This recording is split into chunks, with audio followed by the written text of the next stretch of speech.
People have pulled back from you. Not dramatically, quietly. You didn't try to drive them away. You were just being yourself, and somewhere along the way, that kept producing the same result. And if you're like most men, at some point you stopped asking why and just accepted it as the cost of who you are. But here's what nobody told you. The brain reads signals. In the first few seconds of any interaction before a word gets processed, the brain is already making calculations about value, status, and safety. These aren't conscious decisions. They're wiring. And some of the habits you've been running on autopilot have been sending signals you never intended to send. These aren't character flaws, they're patterns. And once you understand the mechanism behind each one, you have a choice you didn't have before. Number 1. Visible approval seeking. People can feel when you need them to like you, not intellectually, instinctively. Psychologist Mark Leary at Duke University developed what he called sociometer theory in 1995, the idea that humans evolved an internal tracker measuring social acceptance in real time. It was essential for survival when belonging meant staying alive. But when that tracker runs visibly, when you shift your opinion mid-sentence, laugh a beat too early, or over-explain yourself unprompted, it broadcasts something specific. Other people's nervous systems register low social value before their minds catch up. The pullback is automatic. Confidence doesn't ask for confirmation. It already knows. Number 2. Chronic complaining without ever solving anything. Complaining once is human. Complaining as a default mode is different.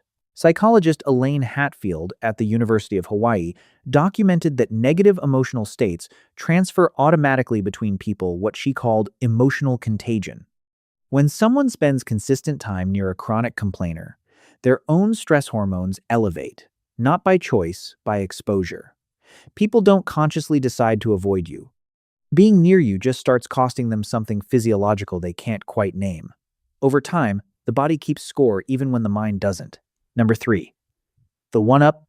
Every conversation runs one of two patterns. You either build on what someone said or you redirect it back to yourself.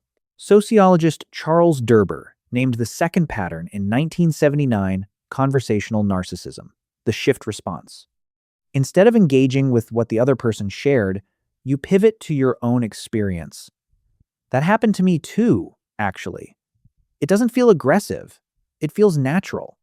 But over time, people stop sharing the interesting things. They give shorter answers. They stop investing.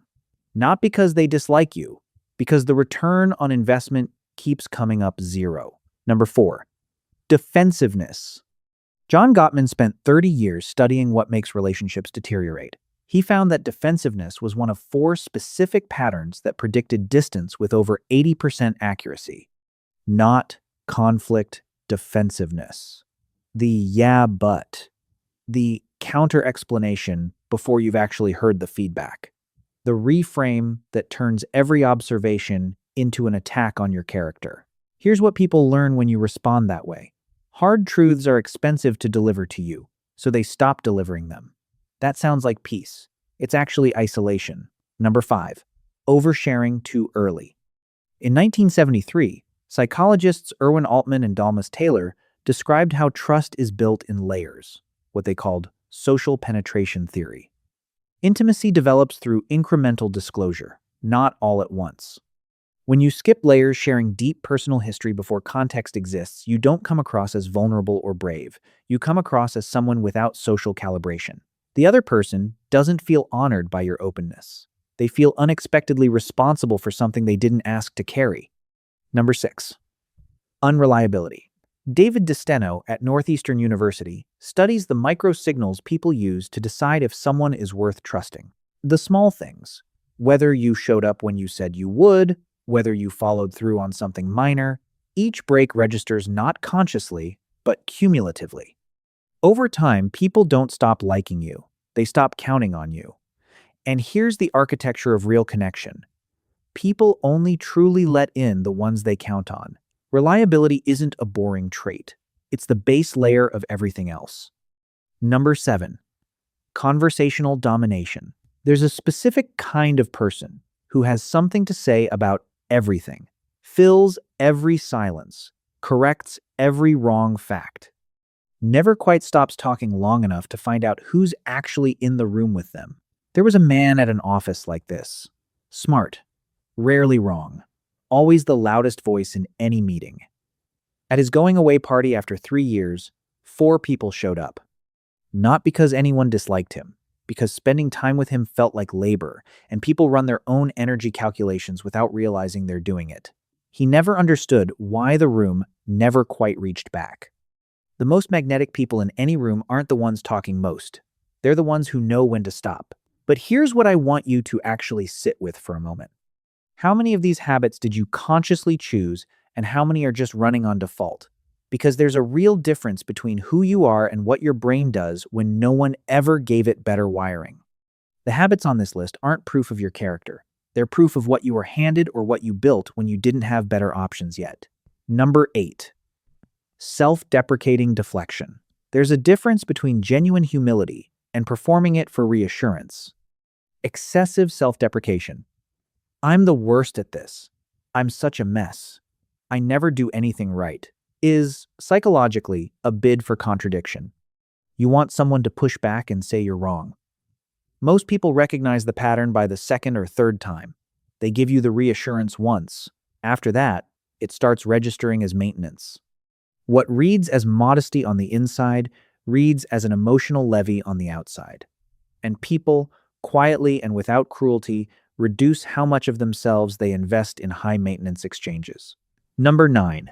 Performative agreement. Agreeing with everything to keep the peace doesn't read as easygoing. It reads as an absence. Research on interpersonal attraction consistently finds that perceived depth, having actual positions, being willing to hold a perspective is a core driver of sustained interest. When you agree with everything, you give people nothing to locate you by. No friction, no resistance, nothing to push against. A mirror creates no conflict. It also creates no connection. The men who are genuinely compelling aren't the easiest to be around. They're just the ones who are actually there. If this is the first time someone put this into words for you, follow for more on the psychology of quiet intensity. Number 10. No depth, no passion. Lucy Hunt and Paul Eastwick at the University of Texas at Austin studied what they called emergent attractiveness, the way certain people become more compelling over time. Their research found that initial appeal fades fast.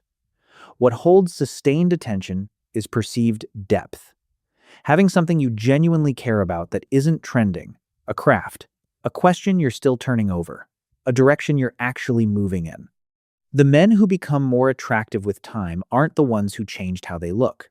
They're the ones who have somewhere they're going, even if they're going there quietly. If you're a man, some of these habits were handed to you specifically. You were taught to perform confidence, not build it.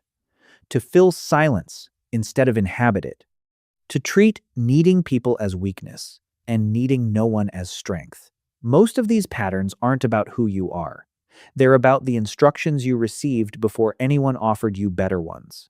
Understanding all of this doesn't fix anything overnight, but it gives you something most people don't have. A map of what your brain has been doing without your permission. And once you have a map, you're not lost. You're just deciding where to go.